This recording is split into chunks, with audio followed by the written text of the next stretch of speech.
नमस्कार दोस्तों, मैं एडवोकेट आरती आपका चैनल पर स्वागत करती हूँ। आई होप आप सब लोग बहुत अच्छे होंगे।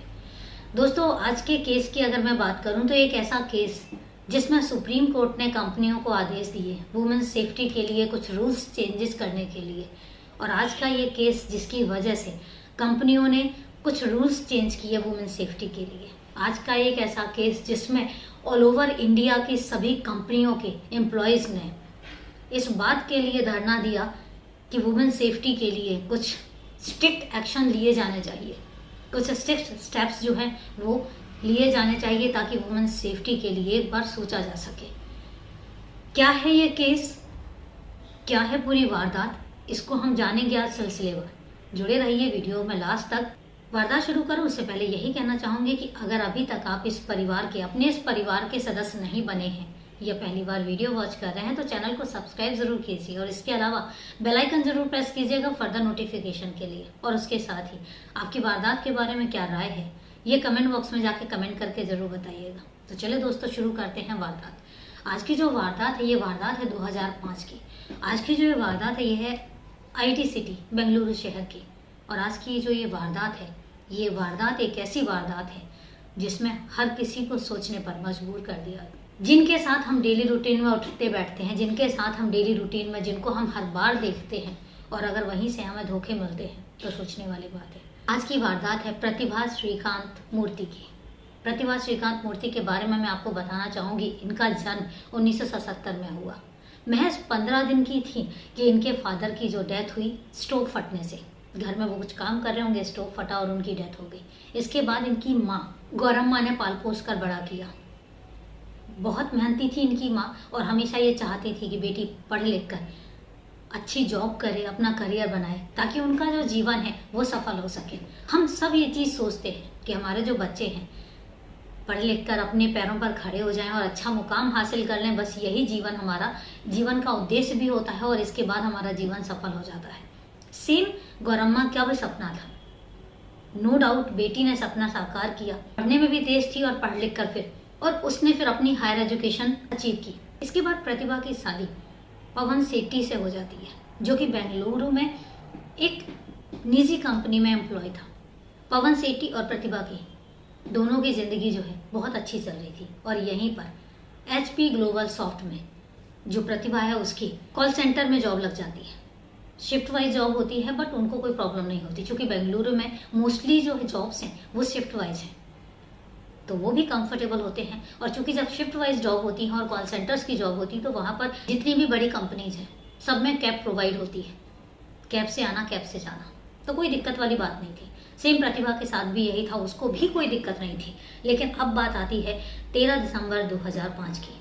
साल का आखिरी महीना 13 दिसंबर 2005 को रूटीन की तरह प्रतिभा सुबह उठती है, तैयार होती है क्योंकि उसको अपनी जॉब पर जाना था, और इसके बाद तैयार होती है और अपनी कैब का वेट कर रही होती है। उस दिन कंपनी ने जो है जगदीश को अपॉइंट किया था उस रूट के लिए जिस रूट में प्रतिभा का घर आता है।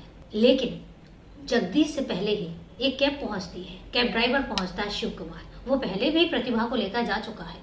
वो जाके बताता है कि जगदीश की जो कैब है वो कैब खराब हो गई है, तो इसलिए मैं आपको पिक करने आया हूँ। प्रतिभा जो है चौंकती है और कहती है कि आज तुम टाइम से पहले ही नहीं आ गए। तो कहता है हाँ, एक सवारी थी, एक एम्प्लॉय है जिनकी तबीयत ठीक नहीं थी तो उन्होंने जाना नहीं था, इस वजह से मैं आपको पिक करने आया हूँ। प्रतिभा ज़्यादा कुछ सोचती नहीं है क्योंकि ये डेली रूटीन की बात थी। कई बार वो राइड ले चुकी थी शिव कुमार के साथ पहले भी, तो इसलिए वो कैब में बैठ जाती है और शिव कुमार गाड़ी ले जाता है। इसके बाद थोड़ी दूर जाते हैं कि जो गाड़ी है शिव कुमार जो है वो गाड़ी को दूसरे रूट पर ले जाता है। प्रतिभा उससे पूछती है कि आखिर इस रूट पर क्यों लेकर जा रहे हो, तो कहता है कि मैम यहाँ से शॉर्टकट भी है और दूसरी चीज़ किसी और को भी पिक करना है, इसलिए इस रूट से लेकर जा रहा हूँ। प्रतिभा को ज़्यादा आश्चर्य नहीं होता और ज़्यादा वो शक भी नहीं करती है क्योंकि ये डेली रूटीन की बातें होती हैं। वो चुपचाप बैठ जाती है। लेकिन जब थोड़ी दूर और जाती है तो इसके बाद वो देखती है कि जो ये गाड़ी है वो सुनसान एरिया की तरफ जाने लग जाती है। अब उसको थोड़ा सा डर लगता है और वो शिव कुमार को कहती है कि तुम एक काम करो, मुझे यहीं पर ही ड्रॉप कर दो। अब शिव कुमार जो है वो अपनी मनसा दिखाता है। वो चाकू निकालता है और चाकू निकालने के बाद प्रतिभा को धमकाता है कि अगर तुमने शोर किया, चुपचाप बैठी रहो, अगर तुमने शोर किया तो मैं तुम्हें यहीं तुम्हारा मर्डर कर दूंगा। प्रतिभा जो है वो डर जाती है और इसके बाद वो कुछ भी नहीं बोलती है। अब जो गाड़ी है वो सुनसान एरिया की तरफ चली जाती है और एक सुनसान एरिया पे जाकर गाड़ी रुकती है। गाड़ी रुकती है और शिव कुमार जो है उसके ऊपर कुछ और ही सवार होता है। वो प्रतिभा के साथ ज़बरदस्ती करता है, उसका रेप करता है। इन बिटवीन वहाँ से एक पीसीआर वैन गुजर रही होती है। प्रतिभा को लगता है कि शायद अब उसकी जान बच सकती है, लेकिन शिव कुमार जो है उसे धमकाता है कि अगर तुमने आवाज़ करने की कोशिश की तो मैं तुम्हें जान से मार दूंगा। और प्रतिभा फिर खामोश हो जाती है। शिव कुमार उसका रेप करता है। रेप करने के बाद उसको पता था कि अगर प्रतिभा यहाँ से जिंदा निकलती है तो वो पुलिस कंप्लेंट भी कर देगी और वो पकड़ा जाएगा। इस वजह से वो चाकू से प्रतिभा का गला काट देता है। प्रतिभा की मौका वारदात पर ही मौत हो जाती है और इसके बाद उसकी लाश को घसीटते हुए वो एक गड्ढे में डंप कर देता है और उसके बाद वहाँ से चला जाता है। अब यहाँ पर दूसरा स्टेप शुरू होता है कि पूरा दिन निकल जाता है। पूरे दिन में प्रतिभा जो है वो ऑफिस नहीं पहुँचती। लोगों को लगता है कि शायद कुछ इमरजेंसी हो गई होगी, इस वजह से वो नहीं आई। लेकिन शाम को जब उसके शिफ्ट ओवर होती है, उसका पति जो है पवन, वो वेट कर रहा था। टाइम ओवर हो जाता है और जिस टाइम पर उसको पहुंचना चाहिए उस टाइम पर वो नहीं पहुंचती। उसको लगता हो सकता है थोड़ी देर में आ जाएगी, लेकिन जब घंटे 2 घंटे और ओवर हो जाते हैं तो उसको फिर टेंशन होने लग जाती है। अब वो ऑफिस फ़ोन करता है तो ऑफिस में एक चौंकाने वाली बात पता लगती है कि प्रतिभा तो आज ऑफिस ही नहीं आई। इस बात पर वो चौंकता है और कहीं ना कहीं हल्का सा डरता भी है। इसके बाद वो प्रतिभा के जितने भी दोस्त होते हैं उनको फ़ोन करके बारी बारी पूछता है, लेकिन प्रतिभा का कुछ भी पता नहीं। सब यही कहते हैं कि प्रतिभा आज ऑफिस नहीं आई या आज वो उनसे मिली नहीं। अब इस बात पर जो पवन है, पवन परेशान होता है। रिश्तेदारों को भी फ़ोन करता है, लेकिन प्रतिभा का कहीं कुछ पता नहीं चलता। टाइम ना लेते हुए देर रात पुलिस कंप्लेंट की जाती है, एफआईआर दर्ज करवाई जाती है और मिसिंग कंप्लेंट दर्ज कर लिया जाता है। इसके बाद प्रतिभा को ढूंढना शुरू होता है, लेकिन प्रतिभा का कहीं कुछ पता नहीं चलता और इसी तरीके से ढूंढते ढूंढते 2 दिन गुजर जाते हैं। 2 दिन के बाद 15 दिसंबर 2005 को प्रतिभा की जो लाश है ये उसी सुनसान एरिया में एक गड्ढे में डंप मिलती है। पुलिस मौका वारदात पर पहुंचती है, लाश को अपने कब्जे में लेती है और पोस्टमार्टम के लिए भेज दिया जाता है। इसके बाद तहकीकात शुरू होती है। अब पुलिस जो है वो कंपनी में जाती है, कंपनी से पूछताछ करती है तो फिर कंपनी बताती है कि उस दिन प्रतिभा जो है ऑफिस आई ही नहीं। तो फिर पूछा जाता है कि उस दिन जो रूटीन था वो रूटीन क्या था। तब कंपनी बताती है कि उस दिन हमने जगदीश को प्रतिभा को पिक करने के लिए भेजा था, लेकिन जब जगदीश जाता है तो पता चलता है कि प्रतिभा ऑलरेडी किसी और कैब में जा चुकी है। अब पूछा जाता है कि और कौन सी कैब। तब वो आसपास के जो सीसीटीवी कैमरास थे उसमें जो कैब दिखती है उस कैब के ड्राइवर के हिसाब से जब पूछा जाता है तो पता चलता है कि एक शिव कुमार ड्राइवर है जो ये कैब चलाता है। और जब ये चीज़ पता लगती है तो फिर पुलिस कंपनी से जो ड्राइवर शिव कुमार है उसका एड्रेस निकलवाती है। अब पुलिस को यही था कि अब तक तो 2-3 दिन हो चुके हैं, 2-3 दिनों में तो शिव कुमार जो है वो फरार हो चुका होगा, उसके लिए तो उसको तो ढूंढना मुश्किल हो जाएगा। लेकिन पुलिस जब शिव कुमार के एड्रेस पर पहुंचती है तो शिव कुमार घर पर ही मिलता है। जब ये चीज़ मिलती है तो पुलिस शॉक्ड होती है। कहीं ना कहीं लगता है कि शायद वो गलत दिशा में तो नहीं जा रही है। लेकिन जब उसके बाद शिव कुमार को इन्वेस्टिगेशन के लिए पुलिस स्टेशन लेकर आया जाता है, उससे पूछा जाता है तो पहले मुकरती है। शिव कुमार पहले मुकरता है कि मुझे कुछ नहीं पता है, लेकिन जब पुलिस उसको सीसीटीवी फुटेज दिखाती है, सारी चीज़ें दिखाती है, सारे सबूत दिखाती है, तो फिर उसके बाद उसके पास कोई चारा नहीं होता और वो चुप हो जाता है। अब इसके बाद पुलिस जब सख्ती से पूछती है तो फिर शिव कुमार जो है वो पूरी वारदात बताता है। वो शुरुआत से बताता है कि मेरी पत्नी जो है वो 7 महीने प्रेग्नेंट है और इसके बाद 15 दिन पहले ही मेरी पत्नी जो है वो मुझसे नाराज़ होकर अपने मायके चली गई है। अब इन बिटवीन मुझे फिजिकल रिलेशन बनाने की जो तलब है वो लगती है। मुझे नहीं समझ में आता कि मैं क्या करूं, लेकिन उसके बाद मेरे दिमाग में जो है वो खुराफात दौड़ने लग जाता है। अब शिव कुमार बताता है कि जब वो प्रतिभा को लेने गया था उससे पहले उसने 2 और लोगों को भी कॉल किया था, लेकिन एक ने ये कहकर टाल दिया कि वो आज छुट्टी पर है और दूसरे को पता नहीं क्या शक हुआ तो उन्होंने मना कर दिया कि नहीं, हमने नहीं जाना है। इस तरीके से 2 लोगों का, अगर प्रतिभा से पहले 2 लोगों में से कोई एक भी हाँ कह देता तो प्रतिभा का नंबर नहीं होता, कोई और उस रेप का शिकार होता।